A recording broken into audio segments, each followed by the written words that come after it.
Hi friends అందరికీ. ఈరోజు అయితే కూరగాయ విత్తనాలు పెట్టినాం కదా, మంచిగా మొలకలు. ఇగో ఈ మొలకలకైతే ఈరోజు నీళ్ళు పెడుతున్నాం. ఎంత మంచిగా మొలిచినాయి చూసిరా. ఇక ఇప్పుడే స్టార్ట్ చేసినాం నీళ్ళు పెట్టడైతే.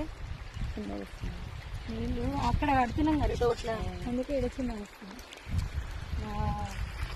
ఇక అన్ని ఒక్కటి అంటే ఒక్క గింజ కూడా తోసి ఒక్కట మొలిచినట్టు మొలిచినాయి అనమాట. అంటే ఇక నీళ్ళు పెట్టాం కదా, కొట్టుకుపోయినా అన్ని వేడమొలిచి చూపిస్తా. మొలిచినాయి అన్ని కొట్టుకొచ్చి ఇక్కడ లాస్ట్కి ఇక్కడ ఆగిపోతాయి అనమాట. ఆడ మొలిచినాయి చిక్కుడు చెట్లు. అవును, వావ్. చిక్కుడుకాయలు అంటే మస్తు ఇష్టం మాకు. ఇగో నాకు తెలియకుండానే పెట్టింది విత్తనాలు, మస్తు మొలిచినాయి.